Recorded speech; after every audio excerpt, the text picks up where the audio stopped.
This is CBN NewsWatch. And thanks for joining us for CBN NewsWatch. I'm Heather Sells. Today, 12 states are opening COVID vaccine eligibility to all adults. This comes after a weekend where more than 4 million people got a COVID-19 shot. Overall, more than 100 million Americans have received at least one dose. Still, most adults are unvaccinated. And at a briefing today, the White House COVID response team said these adults are spreading the more highly contagious variants. Cases are actually up 7% over last week, and hospitalizations are up 3%. The worst thing we could do right now would be to mistake progress for victory. If we let our guard down now, we will see more of our fellow Americans get sick and die unnecessarily. Right now, seniors are the most vaccinated age group. 3/4 of those 65 and older have received their shots, compared to 1/3 of all adults. CBN News medical reporter Lori Johnson is here now with more. Lori, what do health experts have to say about the large number of seniors that are getting vaccinated? Well, of course, Heather, they're very happy about it. And they also say that is probably the reason we've seen the death rate just really plummet. Because remember, old age or age is the #1 risk factor for death. But believe it or not, Heather, the #2 risk factor for hospitalization and death is obesity. And so we know that many young people struggle with obesity. And so this may be also why we're still seeing the hospitalizations creep up a little bit. And so also there is that concerning 1/4 of seniors who still haven't gotten their vaccinations yet.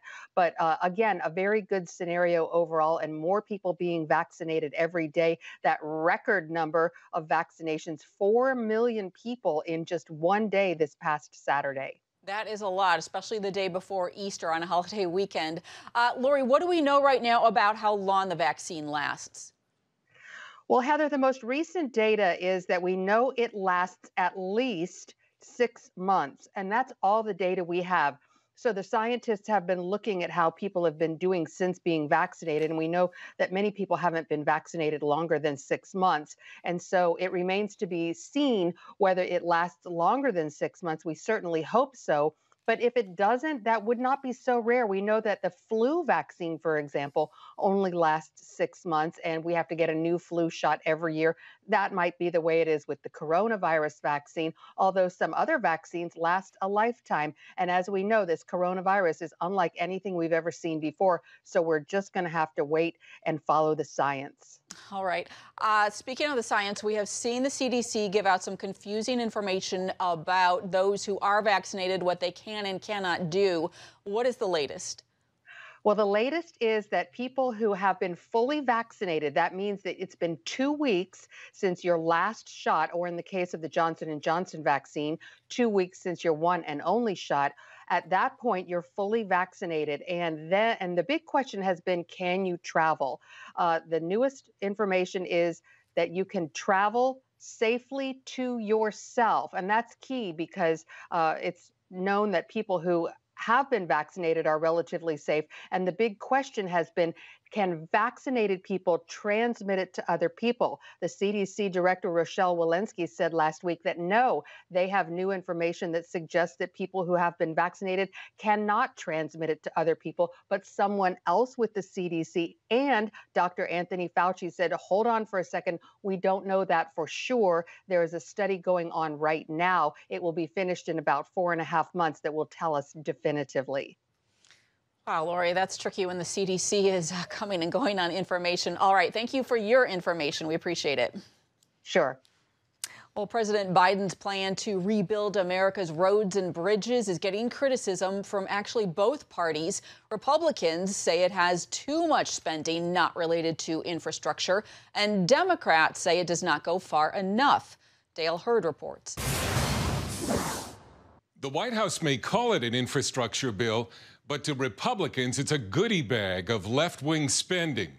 And Republican Senator Roy Blunt says only about $615 billion of Biden's $2 trillion plan actually goes for infrastructure improvements. There's more in the package, George, for charging stations for electric vehicles, $174 billion, than there is for roads, bridges, and airports. The bill includes $213 billion for so-called sustainable and affordable housing, $400 billion to expand home or community-based care for seniors and people with disabilities, and $174 billion for programs to build a national network of 500,000 electric vehicle chargers by 2030.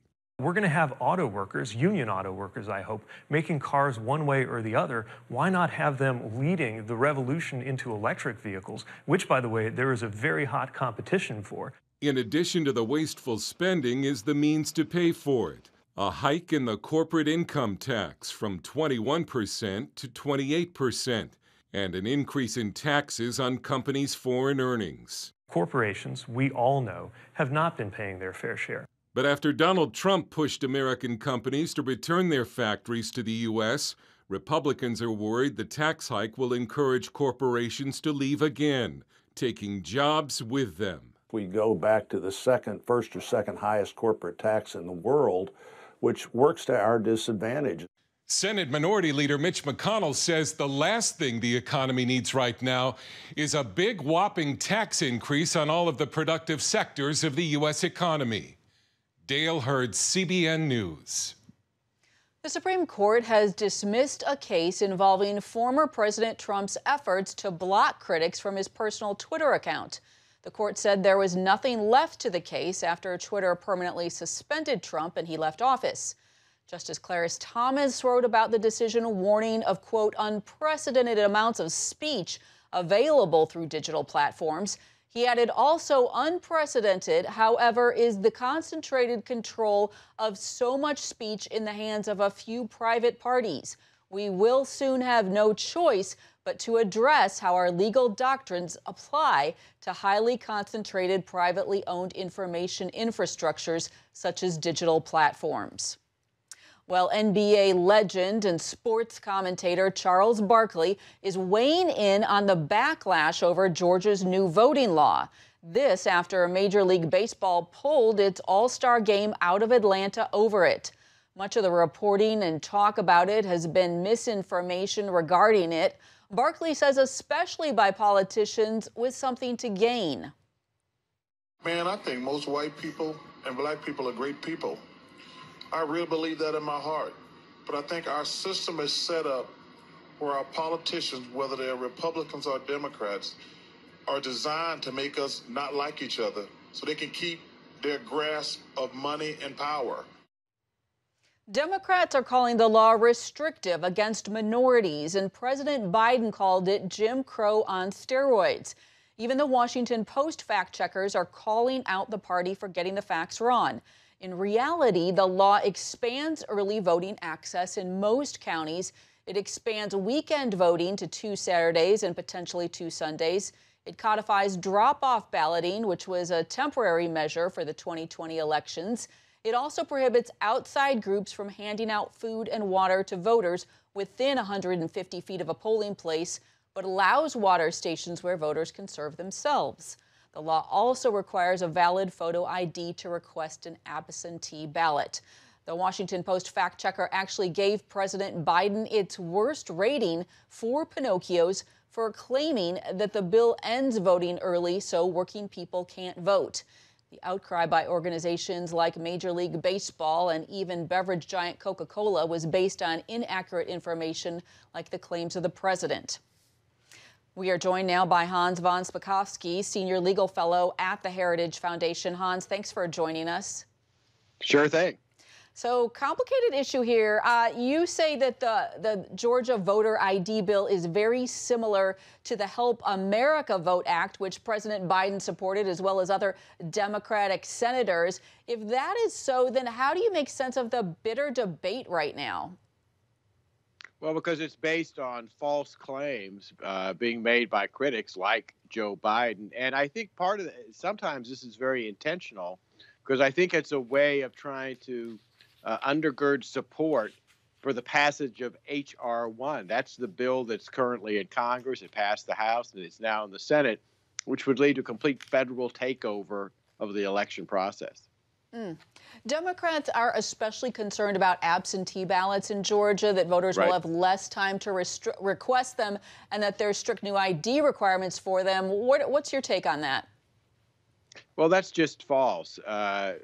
Voters have months to request an absentee ballot, and the ID requirement can be simply met by writing in the serial number of a person's photo ID card, which is provided for free by the state. So the idea that it's somehow restrictive of voting just is not true.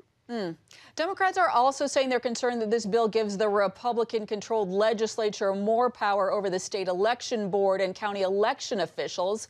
What do you say to that? This provision that they put in to try to remove election officials that don't comply with the law is very similar to that of other states like Florida and elsewhere. So again, it's only put in to try to protect voters from arbitrary decisions made by election officials that, again, don't comply with state legal requirements. Hans, I'm really interested in your overall perspective because you, of course, have worked on voting and election issues for decades. How concerned are you about this seeming breakdown in the ability of both parties to work together to create confidence in our election system? Well, I'm very concerned about that because the confidence of the American public has been steadily going down in the fairness and integrity of the election process. And when you have particularly folks on one side of the political aisle making false claims about election reforms, that makes it even tougher to fix the vulnerabilities that currently exist in the system. Well, I know we all want to see it happen. Just to find the pathway forward is a question. Hans von Spakovsky, thanks for your time. Thanks for having me. A pastor in Canada chased a police officer and public health officials out of his church on Easter weekend. Pastor Arthur Pawlowski says they came to intimidate church members and he wasn't going to allow it anymore. Out! Out! You understand? Nazis are not welcome here. Out! And don't come back without a warrant. Do not come back without a warrant. You understand that? You're not welcome here. Nazis are not welcome here. The Calgary Herald reports that the pastor has been fined multiple times for violating COVID public health orders. Calgary police say they are often asked to accompany health inspectors on calls. Well, Prime Minister Benjamin Netanyahu's corruption trial resumed in Jerusalem today with the first witness, Ilan Yeshua, testifying. Yeshua, former CEO of the news organization Walla, says he was told by a shareholder, Shaul Ilovich, to drop negative stories about the prime minister. He says Ilovich also ordered him to post content that attacked Netanyahu's rivals. The prosecutors claim Netanyahu made regulatory decisions worth millions of dollars to Ilovich in exchange for favorable news coverage. Netanyahu pleaded not guilty to the charges, which include bribery, fraud, and breach of trust. The trial comes as Netanyahu fights for his seat as prime minister after a deadlock in Israel's fourth national election in March. Coming up, new numbers on a disheartening trend for churches and what can be done about it.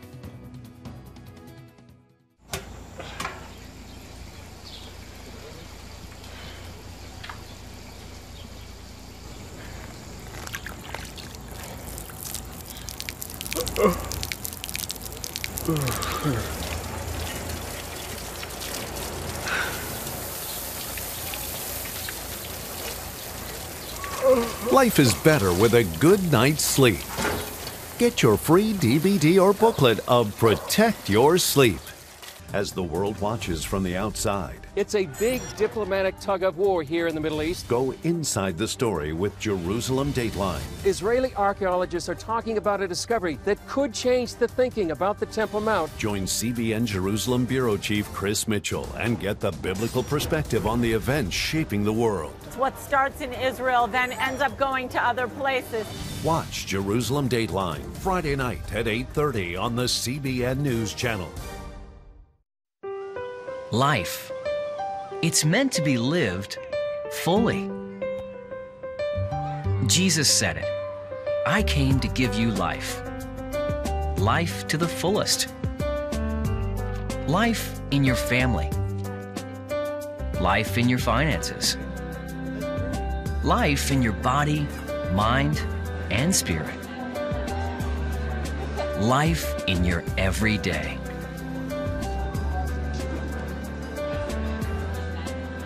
At CBN.com, we're taking what Jesus said seriously.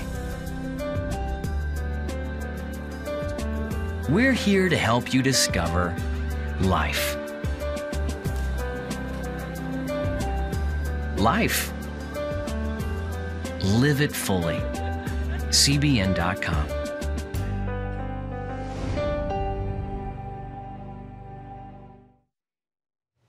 New polling from Gallup shows a startling drop in church membership in recent years. In 2020, just 47% of Americans said they belonged to a church, synagogue, or mosque. That is down from 50% in 2018 and 70% in 1999. Gallup first measured membership in 1937 when it was 73%, and for the next 6 decades it remained near 70%. Well, for more on this, we are joined now by William Vanderbloemen. He's the founder of Vanderbloemen Search Group, a search firm for pastors and ministry leader. William, thank you for joining us. Oh, thanks for having me. I appreciate it. Well, I'm really interested in your perspective because you talk with churches and pastors all the time. How do they make sense of this drop in church membership?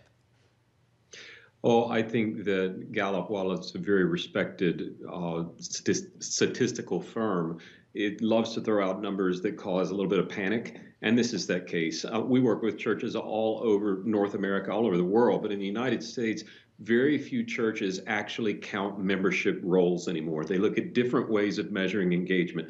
How many people are coming? How many people are giving? How many people are serving?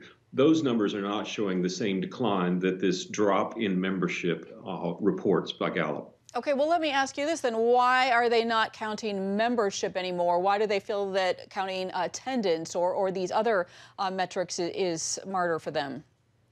Yeah, I think that's a great question. I think the counting membership in Protestant churches in the U.S. really saw a rise right after World War II when you had a lot of people joining the Rotary Club or Kiwanis or social organizations, and they were a member of that club. And about the early 1980s, when church began to move toward a non-denominational trend, you saw people saying, well, we don't have to do it that way. Why would we bother trying to keep up with membership when a whole lot of churches had people on their membership rolls that were dead? Yeah, it makes sense. I remember my father one time trying to go through a roster, and it was a nightmare. Well, let me ask you this. What can you tell us about church attendance then? What do we know about our churches overall? Are more people going to church now than they have in the past? I think it's different than it used to be. There's certainly a decline in overall numbers in pews or rows of chairs, however a church seats, but there's a larger number of people attending on a monthly or annual basis. So what's really gone down is frequency of attendance. And some of that is because America has seen a decline in spiritual engagement, but some of it is the rise of the internet and the ability, if you're out of town, to dial into your church. A whole lot of people discovered that over the last 12, 15 months. As this time last year, we were celebrating Easter from our homes.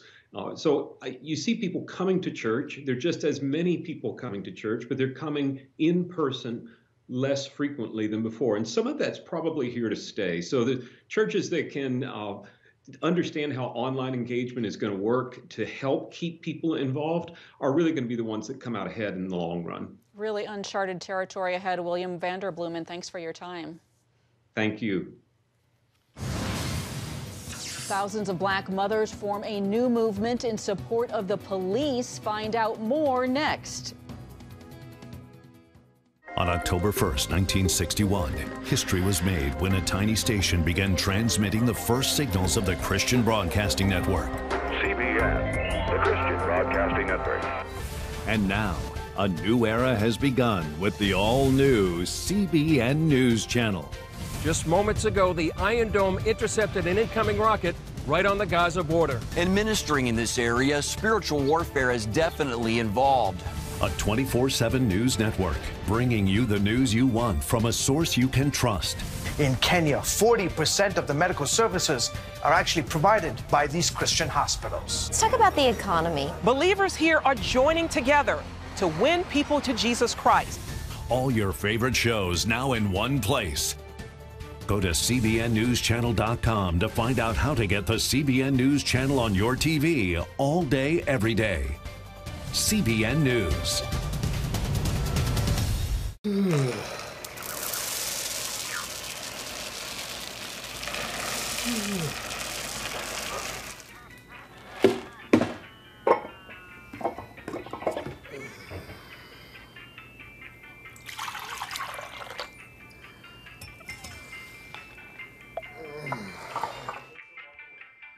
Life is better with a good night's sleep. Get your free DVD or booklet of Protect Your Sleep today. Life. It's meant to be lived fully. Jesus said it. I came to give you life. Life to the fullest. Life in your family. Life in your finances. Life in your body, mind, and spirit. Life in your everyday. At CBN.com, we're taking what Jesus said seriously. We're here to help you discover life. Life. Live it fully. CBN.com. One group of mothers is saying that the move to defund police is a bad idea. The voices of Black mothers have united to support police while also calling for greater accountability. Eric Phillips brings us their story. Organizers of this mission want to encourage police to be in communities, reflecting the oath they took to be officers of peace. And they believe mothers who have swallowed the most bitter pill can help with that mission. But it's hard. It hurts. I mean, this is a pain I carry every day. This is my son right here, and I carry him in my heart, and it hurts. Carolyn Johnson Turner is one of more than 2,000 mothers making up the newly formed Voices of Black Mothers United, an anti-violence initiative of the Woodson Center. It is titled Black Mothers for a reason. Black mothers are the ones who are ignored the most. Sylvia Bennett Stone is the group's director. Her daughter, Crystal Joy, and her friend, Taryn, died as random innocent victims from a single bullet after gunfire erupted outside of a Birmingham convenience store in 2004. I had to lean heavily on my faith in order to get through some horrible nights when you can't sleep, you can't eat, you're losing weight. That's where Voices of Black Mothers United will help as a support group. Healing helps heal. Beyond that, it aims to bring together law enforcement and faith-based community partners to find solutions to senseless violence, while also pushing back against efforts to take money away from police. No one wants to talk about the Black-on-Black crime. Everyone wants to jump up and down about defunding the police. We are not supporting defunding police at all. No, we're not. We are saying we need police in our communities. However, we are saying that we want accountability of all police officers. We don't want no more police. Is that clear? She says the Black Lives Matter and defund the police movements are so strong, many African Americans are reluctant to speak out against them, even if they disagree. People feel as though they won't be Black enough, or they will not be accepted in their community if they go against this. So we're just saying, hey, someone needs to step up and say, tell the truth. We need police in our community. And she says police need Black mothers partnering with them when and where deadly crimes happen. That makes a huge difference on that scene. That makes a difference in how the community is going to respond to the police. Just being there to help families who have just experienced the kind of loss these mothers know all too well. Retired Police Chief Rodney Monroe agrees. Support those efforts, not defund the police. I'm a firm believer that when you can partner with families doing the active investigation of these cases, there's a much greater chance of these cases being resolved much faster. There's greater witness cooperation. There's better coordination with the district attorney's office as it relates to putting these cases together. Organizers say no one can relate more to grieving families than these mothers, and nothing can heal better than the love of God. The Voices of Black Mothers United is officially unleashed. Sylvia Bennett Stone says although the group is called Voices of Black Mothers, those of any walk can feel free to join them because she says the pain of losing a child is the same for any mother. In Washington, Eric Phillips, CBN News.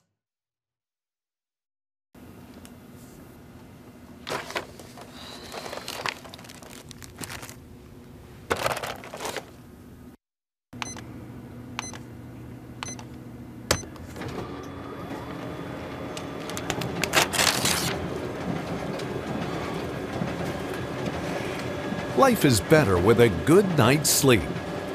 Get your free DVD or booklet of Protect Your Sleep today.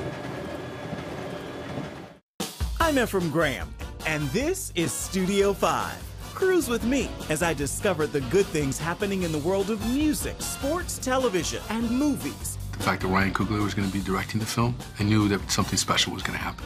We'll chat with artists at the forefront of entertainment and explore the connection between popular culture and faith. I asked my pastor, I said, well, does that mean I'm supposed to be a preacher? He says, well, no, you already have a pulpit. Wednesday night at 8:30 on the CBN News Channel. Remember for a moment what it was like to be a child. You believed every story you were told. You saw a world full of endless possibilities. What stories will the world's orphaned and at-risk children believe? We believe the Bible tells the only story truly worth believing. We believe that every child should have the opportunity to dream, the chance to take challenges and turn them into possibilities, the chance to stand on the promises of God, to recognize their place in the greatest story ever told. They have their whole lives ahead of them. Theirs is a world of endless possibilities. They are looking for a story to believe. We will tell them that story. Will you join us?